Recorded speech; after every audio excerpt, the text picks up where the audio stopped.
Hey anti-heroes! Today I have 30 essential Misfitz tips for you that I think everyone should know. Now my name is Ryan and I reached second place in the latest Misfitz playtest, so trust me, this is the good stuff. Now let's start off with some extraction related tips. First tip is going to be really important. It's the Golden Goose. It's the only mob in the game that has a guaranteed drop rate of 3 relics every single time. Most of the time you're going to want to drop whatever you're doing to just hunt Pedro down.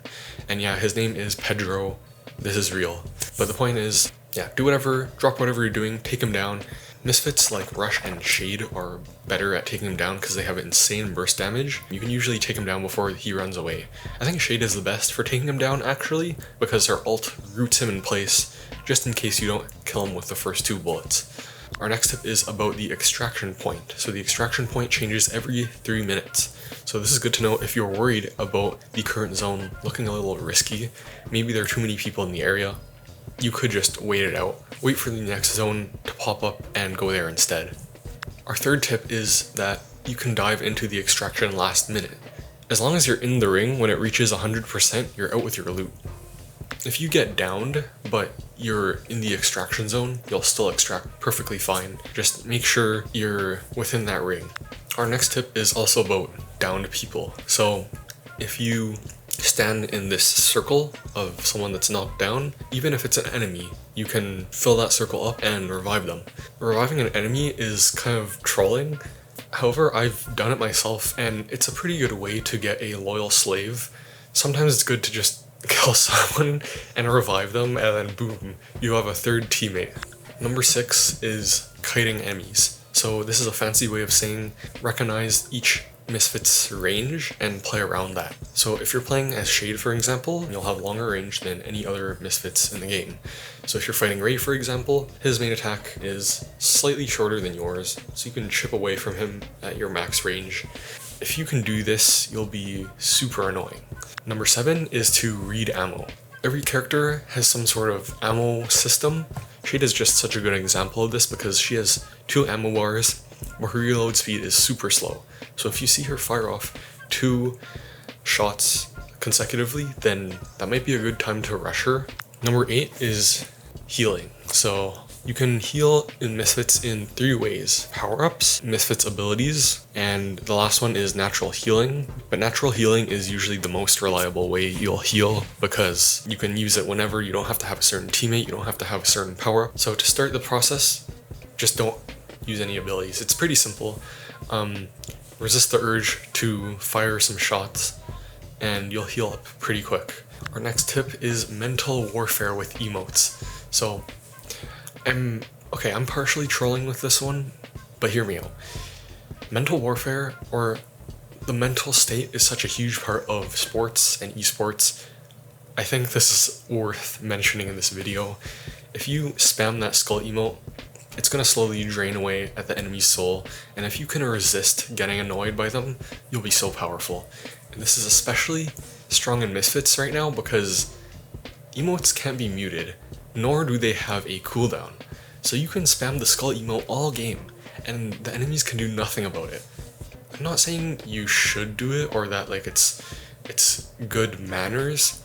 However, if you want to do anything it takes to win, then keep it in mind, right? Our next tip is about efficiently charging your ult. So your ult is such an important part of your kit that helps you shred enemies or defend yourself. So without it, you have a huge disadvantage. So you want to have it up as much as possible. Try to hit multiple enemies with piercing attacks or ultimates to get more of the ultimate back. 2 enemies, that's twice as efficient as hitting 1 enemy, right? Makes sense. In Misfits, you can also charge your ult from players, bots, and obstacles, but keep in mind, the obstacles disappear in 1 hit, so it's best for characters like Shade and Shadow that have single projectile attacks. Our next tip is to always have a power-up. This is the same idea as the ult, but I just thought it would be good to mention. Without a power-up, you're at a big disadvantage. They mainly drop from chests, so if you're trying to get a power-up, find those chests, and that's how you get power-ups.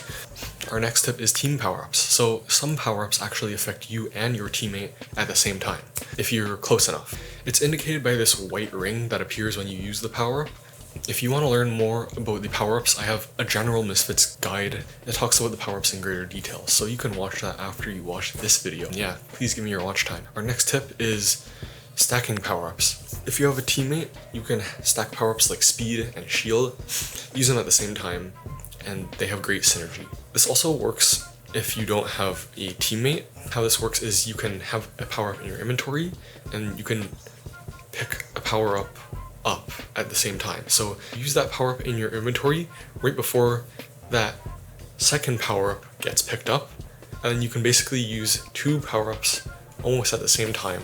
It's pretty insane. Next, you should be pinching enemies with your teammates. So if you've ever tried to fight some dude but he just runs behind a car or some other obstacle, this can be really annoying. You'll just play merry-go-round.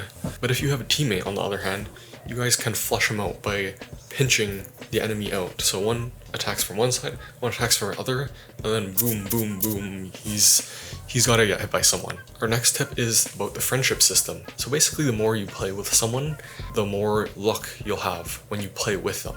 Having better luck increases the drop rate for relics and higher rarity gear. So basically, play with someone a lot, you'll get slightly better loot. Now, on the topic of loot, if you find gear on the ground with a green arrow, that means that your current character can use that gear. If you find gear with a blue arrow on the ground, that means it's for your teammate. So if you're a good teammate, there's a rare piece of gear with that blue arrow, give it to your teammate. And that brings me to the topic of gear aura. So gear actually has different rarities. So common has no aura, rare is green, epic is purple, legendary, the yellow piss color, and mythic is red. So if you find legendary or mythic gear, you almost want to always pick those up. And similarly, if you see someone that has a yellow or red aura, then they probably know a bit more about what they're doing. Be extra careful around them. Our next tip is to switch classes to use better gear. You know how I said earlier that if there's a blue arrow above the gear, it benefits your teammate? If it's some gear that's really rare, you might want to just pick it up for yourself, because you can still use it later. So, let's say you're playing a tank, right? If you pick up a gear for the marksman class, you can't use it right now, but if you extract with it and then switch to a marksman character, then you can still use it. Gear carries over classes. Now let's talk about the love of my life, explosive barrels. Explosive barrels are amazing because you can use them in a lot of unexpected ways. You can use them to stop people from chasing you. If you walk past the barrel while someone's chasing you, it's going to be a win-win situation for you, because the person behind you can either walk into the barrel explosion, take a bunch of damage, or they'll stop in front of the explosion completely because they don't want to take that damage. Next, you can also use barrels to activate pressure plates. You see these pressure plates that you usually need a friend to open? Well, even if you don't have friends, just push one barrel onto one of the pressure plates and you can open the gate just fine. And speaking of opening these gates in ways that the developers may not have intended, these buttons can also be opened if you're on the other side of the wall and it's like pretty close to you and you have a melee character, or if it's on the other side of the place you're trying to cross. If your range is long enough, you can just hit it anyways. Our next tip is about the revenge button. So the revenge button is pretty good. When you get killed by a player, this revenge button will appear, and if you press it, you respawn instantly with a red arrow pointing to your killer. Now this is good some of the time. I actually find that using these portals are sometimes more useful. These portals are people that you've teamed up with before. So if you go into their portal, it'll spawn you close to that person. This can be good if you know that that person is close to a major objective or close to your killer. Now let's talk about the special backpack emote. If you open the emote menu, you'll see this backpack emote.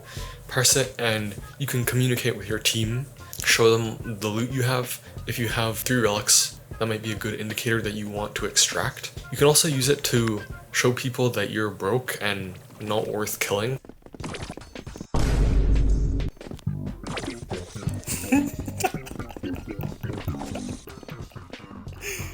Now on the topic of the bag, you can open your bag and actually drop gear by pressing and holding on it. This can be useful for giving your teammate a rare piece of gear, or you can use it to distract people by dropping valuable loot and just running the other direction. Our next tip is that mega chests actually spawn bots when you try to open them. So trying to open these big chests will actually spawn a big wave of enemy robots, and they're pretty easy to kill depending on your hero, but just keep this in mind. So sometimes it's a good idea to tap the box, kill all the enemy bots, and then safely open the chest.